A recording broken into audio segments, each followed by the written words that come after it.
Intro: Tommy Chong. The name alone conjures up images of counterculture comedy, rock and roll, and of course cannabis.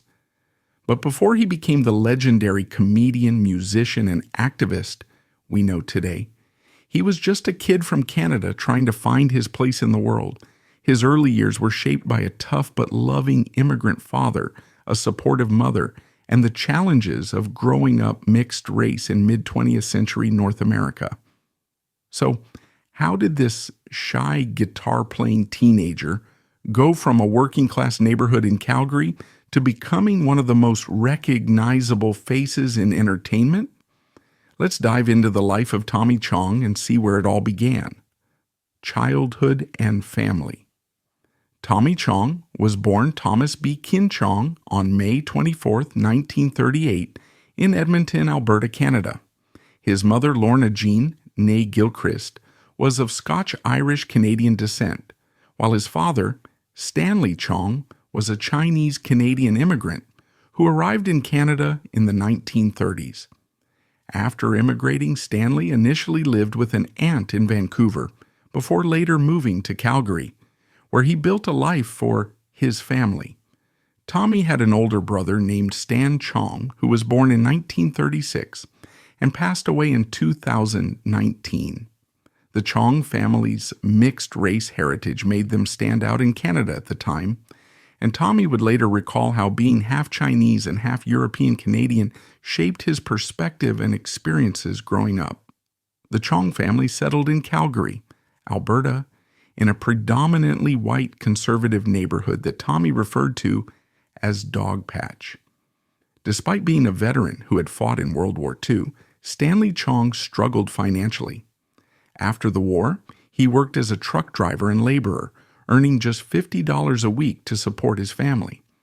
He managed to buy a small house for $500 where Tommy and his brother grew up.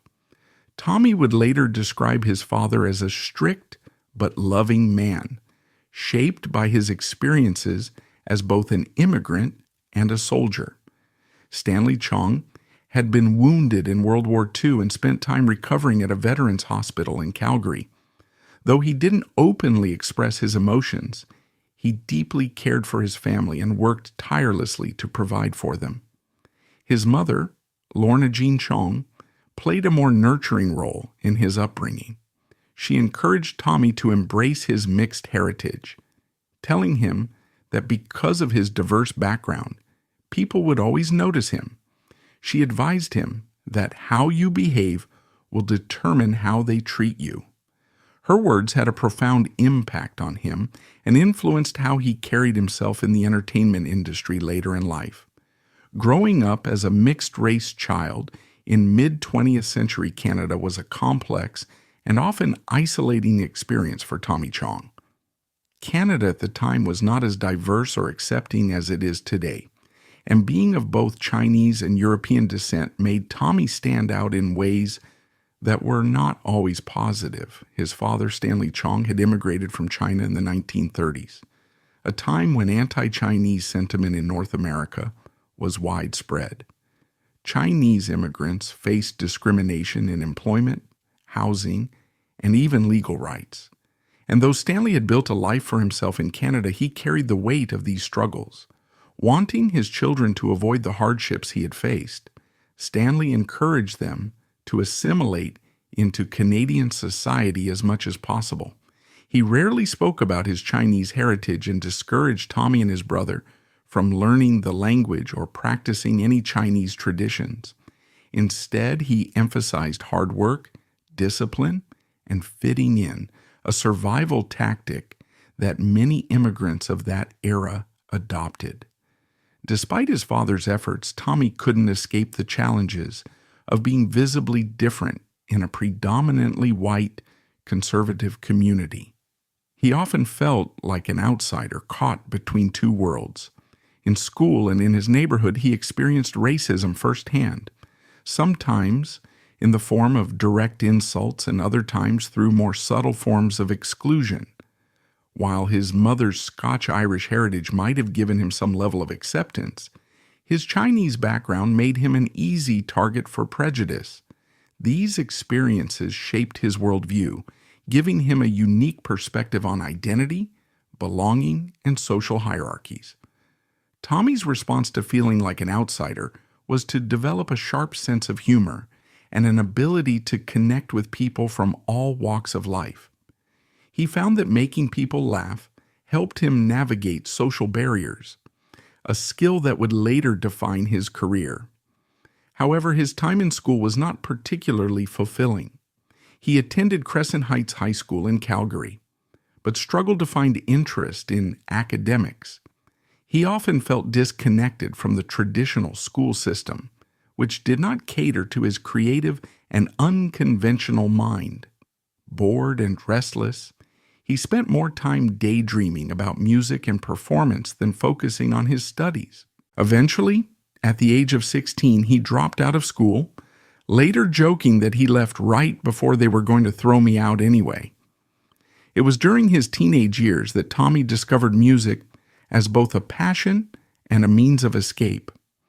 At first, playing guitar was just a hobby, something he enjoyed doing in his free time. But he quickly realized that music could provide him with much more than entertainment. It could be a source of income, a way to gain respect, and most importantly, a means of expressing himself. In a world where he often felt like he didn't fully belong, music gave him a voice. More than that, he found that playing in a band helped him gain attention and confidence, something he had struggled with due to his background. As he later humorously put it, "I was about 16 when I realized that music could get you laid, even if you were a scrawny, long-haired, geeky-looking guy like me." This realization marked the beginning of his journey into the world of entertainment. Music was his first real passion, and it opened doors he hadn't even considered before. Through playing in local bands, he connected with people who shared his love for performance, and he began to build an identity outside of the racial and social constraints that had defined much of his early life. Despite dropping out of school, he never lost his drive to succeed. Growing up in a working-class immigrant household had instilled in him a strong work ethic, and he was determined to prove that he could make something of himself on his own terms. Music became his escape, his purpose, and ultimately his gateway into the entertainment industry. Career. In the early 1960s, Chong played guitar for a Calgary-based soul group called The Shades. The band relocated to Vancouver, British Columbia, and rebranded as Little Daddy and the Bachelors, recording singles like Too Much Monkey Business and Junior's Jerk. In 1963, Chong and fellow musician Bobby Taylor opened a Vancouver nightclub named the Blues Palace, hosting acts such as Ike and Tina Turner for their inaugural Vancouver performance. The band eventually evolved into Bobby Taylor and the Vancouvers, and in 1965 signed with Gordy Records, a subsidiary of Motown Records. Their single, Does Your Mama Know About Me, reached number 29 on the Billboard Hot 100. During a tour in Chicago, they opened for the Jackson 5, with Chong later recalling the young Michael Jackson as a cute little guy. However, Chong's tenure with the band ended after he missed a performance to apply for a U.S. green card, leading to his dismissal. After parting ways with Cheech Marin in 1985, Tommy Chong faced a significant turning point in his career. The split was largely due to Marin's desire to pursue more mainstream acting roles, while Chong preferred to continue their signature counterculture style. Although their breakup marked the end of an era for Cheech and Chong, it also presented Chong with the opportunity to explore new creative avenues, both as a solo performer and behind the scenes. In the late 1980s, Chong attempted to break into television production. He developed a sitcom pilot for CBS titled The Martinez Family, a project that aimed to bring his comedic sensibilities to a broader audience. However, the show was never picked up. Despite this setback, Chong remained persistent and later redeveloped the concept into a different sitcom, Trial and Error, 1988, in which he played the lead role. The show, unfortunately, did not last beyond its initial episodes, highlighting the difficulties of transitioning from counterculture icon to network television star. In 1990, Chong took a more personal approach to filmmaking by writing, directing, and starring in Far Out Man. This semi-autobiographical film featured Chong as a washed-up hippie musician struggling to reconnect with his family in a world that had moved on from the 1960s counterculture. The movie, though not a major box office hit, found a niche audience and later gained cult status among Chong's devoted fans. Far Out Man allowed him to embrace the themes that had made Cheech and Chong famous: stoner humor, generational clashes, and a satirical take on mainstream culture, while also exploring more sentimental elements. During this period, Chong also continued to make guest appearances in television and film, keeping his comedic presence alive in Hollywood. He was featured in shows like The George Carlin Show and had cameo roles in films that paid homage to his earlier work. However, his true return to mainstream success came in the late 1990s, when he was cast as Leo Chinquake in That 70s Show. Debuting in Season 2, Leo quickly became one of the show's most beloved characters. As the easygoing, perpetually stoned owner of the photo hut, Chong's portrayal of Leo was essentially an extension of his own comedic persona, laid back, clueless, and full of hilarious one-liners. His character resonated strongly with audiences, particularly those familiar with his earlier work, while also introducing him to a new generation of fans who had never seen Cheech and Chong. Chong's time on That 70s Show was not without interruption. In 2003, he became embroiled in the U.S. federal government's Operation Pipe Dreams, a controversial crackdown on drug paraphernalia sales. His company, Chong Glass Nice Dreams, was targeted for selling bongs and water pipes, leading to his arrest and a 9-month prison sentence. As a result, he was forced to leave That 70s Show during its 5th and 6th seasons. However, upon completing his sentence, he was welcomed back to the series, reprising his role as Leo until the show's final season in 2006. His return was met with enthusiasm from both fans and cast members, cementing Leo's status as a key part of the show's ensemble. Despite the challenges he faced, including his legal troubles and shifting industry trends, Chong remained committed to his style of comedy. He continued to make guest appearances on various television shows, including South Park, Mad TV, and The Simpsons. His resilience and ability to adapt ensured that his comedic influence persisted, even as Hollywood and mainstream audiences evolved. During the 2010s, Tommy Chong remained a dynamic force in the entertainment industry, continuously reinventing himself and expanding his reach. Despite his long-standing career, he showed no signs of slowing down, staying relevant through television appearances, film roles, reality competitions, and his ongoing partnership with Cheech Marine. After years of working separately, Chong and Marine reunited, much to the delight of their fans. One of their most notable projects during this time was Cheech and Chong's animated movie, 2013, a film that brought their classic comedy routines to life through animation. The project was well received by longtime fans and introduced their signature counterculture humor to a new generation. Beyond film, the duo resumed live touring, performing stand-up comedy shows across North America and internationally. Their chemistry, built on decades of partnership, remained as sharp as ever, and their humor continued to resonate with audiences of all ages. Chong also embraced new forms of entertainment, demonstrating his adaptability by participating in reality television. In 2014, at the age of 76, he joined the cast of Dancing with the Stars for its 19th season, where he was partnered with professional dancer Peter Murgatroyd. Despite not being a trained dancer, and often ranking at the bottom of the leaderboard, Chong's charisma, humor, and determination made him a fan favorite. His performances, often infused with his laid-back personality and comedic timing, earned him praise from both the judges and the audience. Against the odds, he made it all the way to the semifinals, becoming the oldest contestant in the show's history to reach that stage. His participation in the competition reinforced his status as a beloved pop culture figure and proved that his appeal transcended generations. In 2019, he took on another unexpected challenge by appearing on The Masked Singer, U.S., under the alias Pineapple.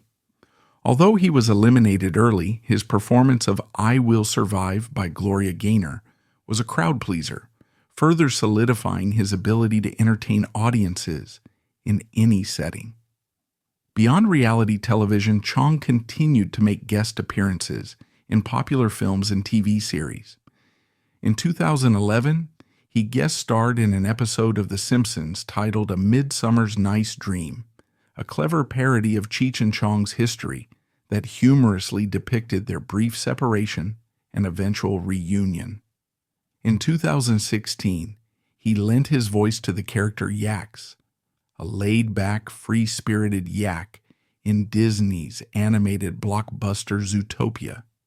The character perfectly suited Chong's hippie persona, and the film's success helped introduce him to an even wider audience.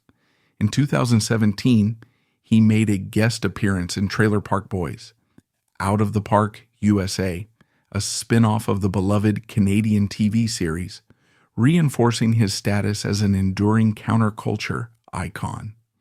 In 2019, he took on a more serious acting role as Ezra, a mysterious and eccentric recluse in the sci-fi horror film Color Out of Space, starring Nicolas Cage.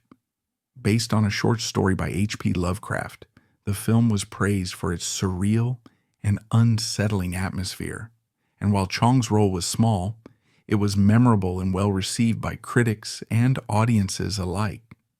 Beyond his contributions to entertainment, Chong remained one of the most vocal advocates for cannabis legalization. He frequently wrote for Cannabis Culture magazine and served on the advisory board of the National Organization for the Reform of Marijuana Laws, NORML, continuing to push for policy changes and greater public awareness regarding cannabis use. His advocacy work kept him at the forefront of the movement, reinforcing his long-held status as a symbol of cannabis culture and legalization efforts. Even as he explored new entertainment avenues, his commitment to activism remained unwavering. Scandal. In 2003, Tommy Chong became entangled in a significant legal controversy due to his involvement in Operation Pipe Dreams, a nationwide U.S. federal investigation targeting businesses that sold drug paraphernalia, particularly bongs and water pipes.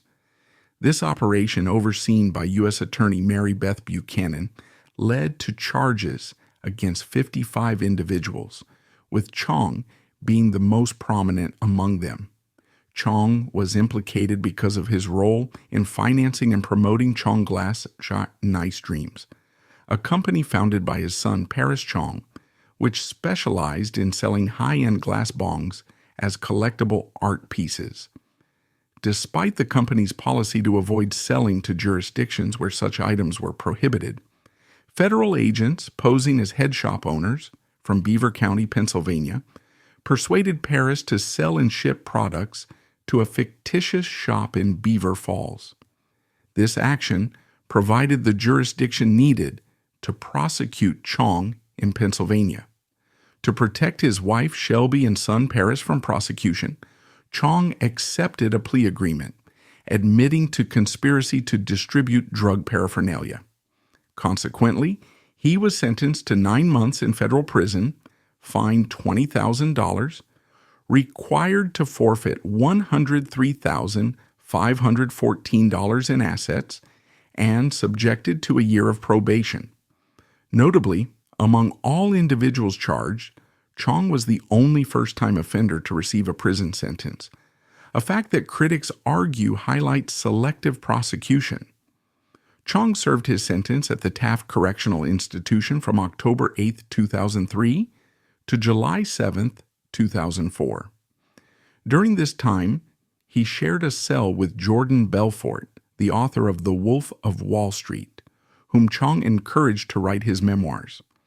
Reflecting on his legal ordeal, Chong expressed that his prosecution was influenced by his celebrity status and the counterculture themes prevalent in his work. He documented these experiences in the 2006 documentary, a.k.a. Tommy Chong, and his memoir, The E. Chong, Meditations from the Joint. The Operation Pipe Dreams initiative, which cost over $12 million and involved 2,000 law enforcement officers, has been criticized for its focus on paraphernalia associated with cannabis, a substance that has since seen legalization in various jurisdictions, rather than addressing more pressing criminal activities. Marriage Tommy Chong has had a dynamic personal life marked by 2 marriages and a blended family of 6 children, many of whom have pursued careers in the entertainment industry. In 1960, Chong married Maxine Sneed in Canada.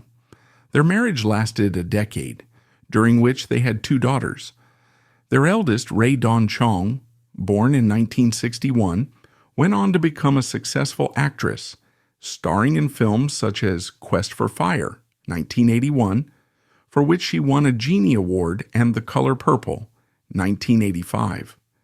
Their second daughter, Robbie Chong, born in 1965, built a career as both a model and an actress, appearing in various television series and films.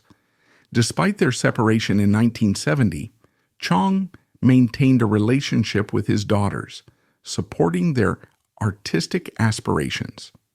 In 1975, Chong married Shelby Fittis in Los Angeles.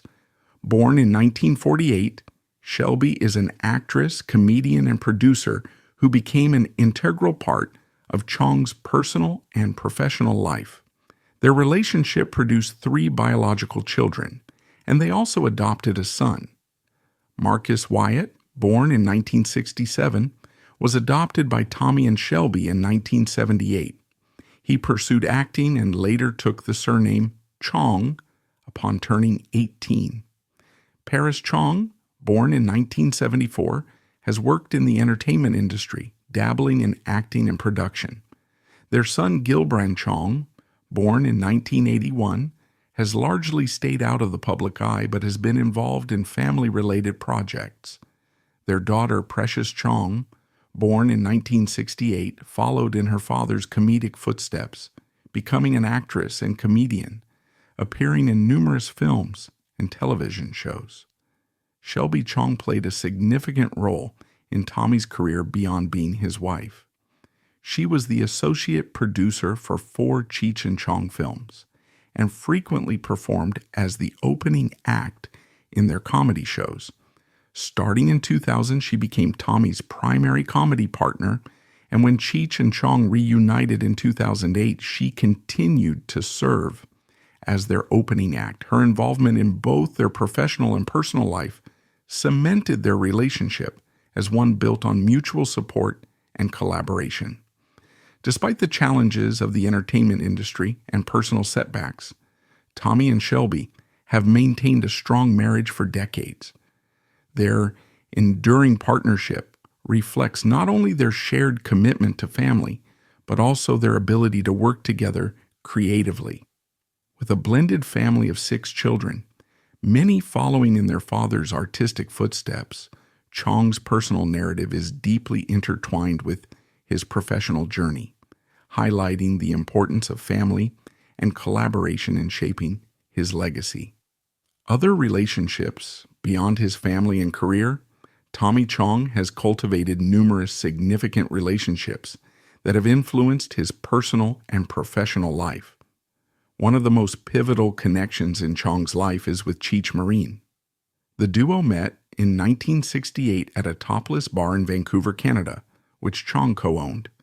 Their partnership thrived throughout the 1970s and 1980s, producing successful comedy albums and films.